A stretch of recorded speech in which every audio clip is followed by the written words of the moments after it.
Hello everyone, welcome to texture myth. आज के session में हम सीएसएस से रिलेटेड एक और इम्पॉर्टेंट टॉपिक कवर करेंगे, जिसमें हम देखेंगे कि किस तरह से हम एक्सटर्नल सीएसएस का यूज़ कर सकते हैं। इससे पहले वाले सेशंस में हमने इंटरनल सीएसएस के बारे में देखा, इनलाइन सीएसएस के बारे में देखा। तो आज का जो सेशन रहेगा वो कंटिन्यूशन में रहेगा अपने प्रीवियस सेशन से। इनफैक्ट मैं आपको रिकमेंड करूंगा कि अब तक जो भी सेशन इस प्लेलिस्ट में कवर हुए हैं आप उन्हें सिक्वेंशियल वे में फॉलो करो, क्योंकि इनको अगर आप सिक्वेंशियली देखोगे तो और भी ज़्यादा इजी रहेगा आप लोगों के लिए ऑनगोइंग टॉपिक को समझना, क्योंकि ये सब एक दूसरे से कनेक्टेड है। ठीक है, अभी के लिए हमारा मेन फोकस क्या रहेगा कि कैसे हम एक्सटर्नल सीएसएस फाइल को यूज़ करते हैं, उसका बेनिफिट क्या है, क्या उसके डिसएडवांटेजेस हैं, कौन से ऐसे कंडीशंस होंगी जहां हमें उसे यूटिलाइज करना चाहिए। बट उससे पहले आपको बेसिक HTML पता होनी चाहिए। तो आपको एक प्लेलिस्ट मिल जाएगी जहाँ पे 180 अराउंड सेशंस हैं, जो आप स्टेप बाय स्टेप फॉलो करके बेसिक से एडवांस तक के सारे कॉन्सेप्ट उसमें सीख सकते हो, और फिर उसके बाद में आप CSS की प्लेलिस्ट को फॉलो कर सकते हो। ठीक है, अभी के लिए हम स्टार्ट करते हैं अपने CSS का मेन टॉपिक आज का, जो रहेगा एक्सटर्नल CSS स्टाइल। तो अगर बात करें हम कोड की, तो आप देखोगे कोड बहुत ही सिंपल और स्ट्रेट फॉरवर्ड है। यहाँ पे जस्ट हमने एक टाइटल लिखा हुआ है हेड सेक्शन के अंदर, कुछ कमेंट्स हैं बॉडी लाइन में, और उसके बाद में हमने यहाँ पे एक हेडिंग डाली हुई है CSS cascading style sheets by texture myth. अब इसके बाद हम क्या करेंगे, देखो अगर इसका आउटपुट में देखूं, मैं यहाँ पे VS कोड यूज कर रहा हूँ कोडिंग के लिए, तो यहाँ पे मेरी बाकी फाइल्स भी मुझे दिख रही है जो अभी तक हमने सेशंस में पहले वाले सेशन में क्रिएट किया। तो आप देख सकते हो ये सब एक सीक्वेंस में है ना। तो इसको सेव करते हैं और वेब ब्राउजर पे इसका आउटपुट देखेंगे तो कुछ इस तरह से हमें दिख रहा है, CSS cascading style sheets by texture myth. ठीक है, अब हम क्या करते हैं, यहाँ पे एक और हेडिंग डालते हैं। तो यहाँ पे एक और हेडिंग डालेंगे H2, और इसमें हम लिखेंगे आज का मेन टॉपिक जो है एक्सटर्नल CSS मेथड। ठीक है, इसमें हम क्या करेंगे, एक एक्सटर्नल फाइल मतलब एक सेपरेट फाइल क्रिएट करेंगे CSS की, और उस सेपरेटेड फाइल को हम यूज करेंगे अपने HTML कोड के अंदर। ठीक है, तो पहले तो इसको इंप्लीमेंट करके देखेंगे कैसे ये इंप्लीमेंट हो रहा है, क्या फिर इसके बाद देखेंगे इसका बेनिफिट क्या है। ठीक है, क्यों हमें इसको ऐसा करना चाहिए। तो स्टार्ट करते हैं डेफिनेशन के साथ, क्योंकि किसी भी चीज को पढ़ने से पहले हमें उसकी डेफिनेशन पता होनी चाहिए कि एक्चुअल में वो है क्या। तो हमने काफी बार सुना है कि एक्सटर्नल CSS अप्लाई होती है, एक्सटर्नल CSS यूज होती है, बट अब हम देखेंगे कि एक्सटर्नल CSS होता क्या है, और फिर उसके बाद में उसको प्रैक्टिकली यूज करेंगे। तो अगर आपसे कोई भी पूछता है एक्सटर्नल CSS क्या है, तो आप बोल सकते हो एक्सटर्नल CSS एक ऐसा मेथड है स्टाइलिंग का जहां पे जितने भी CSS रूल हम लिखते हैं वो एक सेपरेट फाइल में होगा, और उस फाइल को हम लिंक करेंगे किससे, HTML के डॉक्यूमेंट से। किसके थ्रू, एक लिंक टैग के थ्रू। ठीक है, और इसके होने से क्या होगा, ये आपको अलाउ करेगा same style across multiple pages. ऐसा क्यों, क्योंकि आप जैसे जैसे डॉक्यूमेंट्स मल्टीपल बनाते जाओगे तो वहां पे आप उसी फाइल को यूज कर सकते हो, और वहां पे जो भी आपने एट्रीब्यूट्स सेट करे हुए वो सब वहां पे भी अप्लाई हो जाएंगे।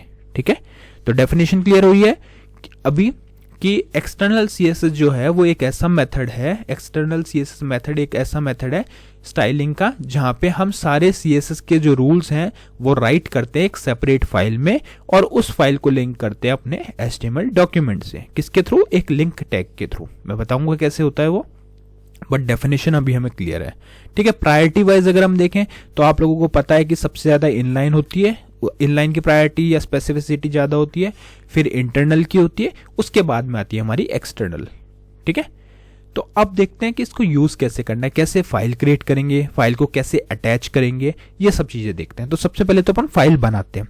अभी मैं VS कोड यूज कर रहा हूं, आप लोग हो सकता है कुछ और एप्लीकेशन यूज कर रहे हो, तो जो भी एप्लीकेशन यूज कर रहे हो वहां पे आपको .css के साथ में एक फाइल को क्रिएट करना है। जैसे मेरे पास यहाँ पे एक ऑप्शन है, मैं न्यू फाइल पे क्लिक करूंगा और इसी प्रोग्राम के नेम पे एक CSS फाइल बना लेता हूं। तो यहां लिखता हूं TS texture myth CSS texture myth CSS PGM 05.css। ठीक है, ये डिफरेंट है। अभी तक हम HTML की बना रहे थे, अब हम .css बना रहे हैं, कैस्केडिंग स्टाइल शीट के नाम से एक हमने फाइल बना लिया। जैसे ही आप इसको सेव करोगे तो आपको दिखेगा यहाँ पे एक CSS फाइल हमारे पास आ चुकी है। ठीक है, अब इस CSS फाइल के अंदर हम जो भी CSS के रूल्स लिखते थे इनलाइन में या इंटरनल में, मोस्टली आप इसको रिलेट कर पाओगे इंटरनल से, क्योंकि इनलाइन में क्या होता था, हम एक एट्रीब्यूट यूज करते थे। बट इंटरनल में हम जो कोड लिखते थे वही चीज आपको यहाँ लिखनी है सिलेक्टर के साथ में, और उसको आप अप्लाई कर सकते हो। ठीक है, क्लियर है यहाँ तक? तो अभी मैं आपको एक शॉर्ट तरीका दिखाता हूँ, मतलब एक एग्जांपल अभी अपन पहले क्रिएट करके देखते हैं। उसमें हम क्या करेंगे, एक h1 टैग लेंगे सिलेक्टर में, उसके लिए कुछ प्रॉपर्टी सेट करेंगे, जैसे हमने यहाँ पे कर दिया फॉन्ट, यहाँ पे हम करते हैं कलर। ठीक है, फॉन्ट की जगह कर देते हैं कलर। ठीक है, कलर में मैंने सेलेक्ट किया रेड कलर। ठीक है, उसके बाद में हम इसका फॉन्ट साइज सेट कर देते हैं। फॉन्ट साइज में डाल देते हैं अपन अभी के लिए 50 पिक्सल्स। ठीक है, इसको करते हैं सेव। अब ये क्या हो गया, हमारी फाइल सेव हो गई। ठीक है, HTML का डॉक्यूमेंट भी सेव हो गया। अब एडिटर यूज करना इसलिए बेनिफिट है क्योंकि यहाँ पे आप देख रहे हो एक साथ आप मल्टीपल फाइल्स में आराम से काम कर सकते हो। यहाँ हमने CSS लिख दिया, यहाँ पे हमने इसको सेव करा। अब अगर हम इस ब्राउजर को रिफ्रेश करेंगे तो क्या हमें कुछ आउटपुट दिखेगा? नहीं दिखेगा। क्यों? क्योंकि अभी तक हमने अपने CSS को इस डॉक्यूमेंट से तो अटैच ही नहीं किया, हमने तो बस एक क्रिएट करा है फाइल को। मेन वर्क कब करेगा? जब आप इसको अपने डॉक्यूमेंट से, HTML डॉक्यूमेंट से कनेक्ट करोगे। तो कैसे करेंगे? उसके लिए हम यहाँ पे यूज करेंगे लिंक टैग का। तो उससे पहले एक कमेंट डाल देते हैं और यहाँ लिखेंगे अप्लाइंग एक्सटर्नल CSS। ठीक है, ये हमने लिख दिया, ये तो कमेंट है बस। अब इस कमेंट के बाद में हम यहाँ पे लिंक टैग यूज करेंगे और इस लिंक टैग के साथ में अपने जो भी हमने डिसाइड किया है कि किसको कनेक्ट करना है उसको यहाँ पे अटैच कर देंगे। ठीक है, लिंक टैग आ गया। अब इसके अंदर हमें डालना है REL। सबसे पहले लिखते हैं REL। ये क्या करता है? ये जस्ट बताता है कि इसका उस लिंक जो भी हम फाइल डाल रहे हैं उससे क्या रिलेशन है। ठीक है, तो रिलेशन के लिए आप डाल देते हो यहाँ पे, बस आपको एक आइडेंटिटी मिल जाएगी कि क्यों आपने इसको अटैच किया है। तो यहाँ लिख देते हैं स्टाइल। ठीक है, स्टाइल शीट। क्लियर हो गया यहाँ तक? अब इसके बाद हम क्या करेंगे, इसके बाद स्पेस देंगे और यहाँ लिखेंगे href। ठीक है, इस href एट्रीब्यूट की वैल्यू, इस href में जो वैल्यू हम पास करने वाले हैं वो हमारे फाइल का नेम होगा। तो हमारे फाइल का नेम क्या है? TS CSS PGM। यहाँ पे आप देख रहे हो एडिटर है तो डायरेक्टली शो ही कर रहा है वो CSS फाइल, तो मैं डायरेक्टली यहाँ से सिलेक्ट कर लेता हूँ, अदरवाइज आप टाइप करके लिख सकते हो।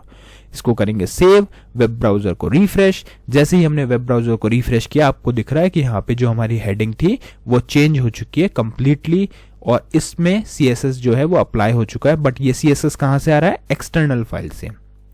ठीक है, तो इस तरह से जो भी आपको प्रॉपर्टी लगानी है वो आप यहाँ पे लगा सकते हो।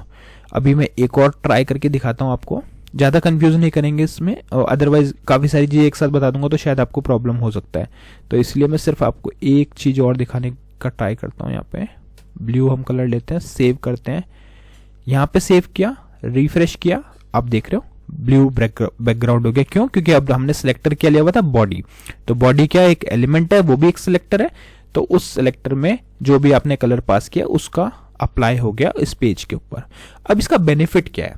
देखो बेनिफिट ये है, आपने अगर सपोज और भी ऐसे वेब पेजेस बना रखे हैं, किसी और प्रोग्राम में भी आपको ये यूज करना है, तो सिंपली आपको एक ये लाइन इंक्लूड करनी पड़ेगी, और ये इंक्लूड होते ही आपका जो है CSS, जो भी इसमें CSS लिखी हुई है सब अप्लाई हो जाएगी।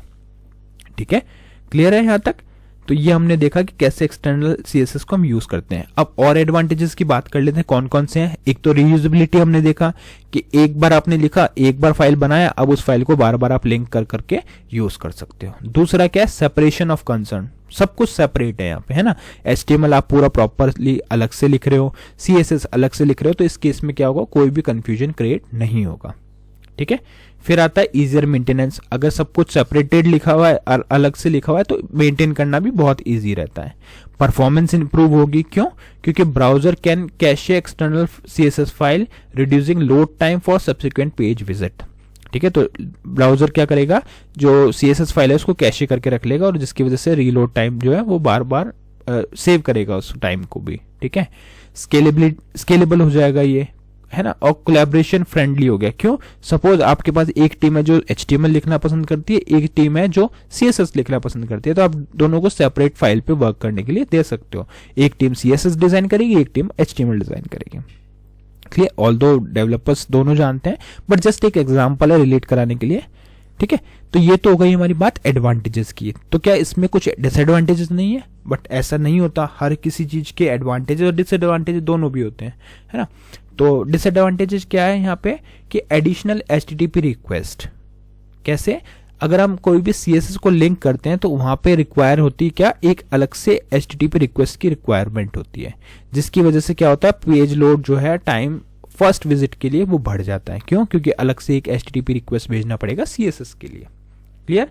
फाइल डिपेंडेंसी हो गया यहाँ पे, ये भी एक प्रॉब्लम है कि अगर इनकेस आपके आपने एक प्रोजेक्ट बना रखा है और उसमें से आपने by mistake CSS file delete कर दिया तो क्या होगा, उसकी वजह से जो भी प्रोजेक्ट में जहां भी वो यूज करा तो सब चला जाएगा। ठीक है, ऑल्दो वो चीज तो HTML के साथ भी है, अगर HTML चला गया तो भी CSS का पर्पस नहीं है, बट कहीं ना कहीं इसको भी कंसर्न मानते हैं कि इसमें अलग से है, इनकेस कुछ डिलीशन होता है तो डेटा लॉस हो जाता है, फाइल डिपेंडेंसी है यहाँ पे।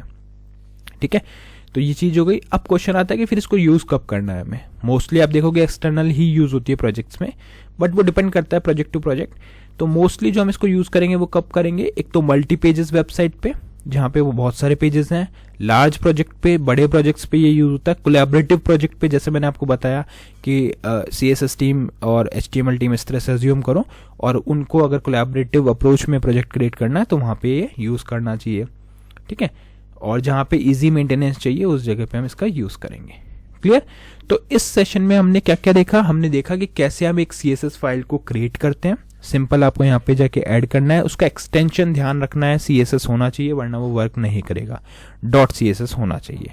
दूसरी चीज इंपॉर्टेंट हमने देखी कि कैसे उसको अटैच करते हैं। अटैच करने के लिए हमें लिंक टैग की जरूरत होती है। क्लियर? LINK आप यहाँ लिखोगे फिर आप ये चला सकते हो। उसके बाद सिंपल है, आप अपना HTML का स्ट्रक्चर लिखो, CSS फाइल में जो भी आपने डेटा लिखा है वो लिखो और फिर उसको वर्क करो। ठीक है, सेव करना जरूरी है, दोनों फाइल्स को आप सेव करो कभी भी ब्राउजर पे चेक करने से पहले। अगर कुछ भी आउटपुट में कुछ इश्यू आ रहा है तो मतलब आपका डॉक्यूमेंट जो है वो सेव नहीं हुआ। क्लियर? तो आज के सेशन के लिए इतना ही था, नेक्स्ट सेशन में हम बाकी टॉपिक डिस्कस करेंगे। So thank you for watching टेक्शन विद।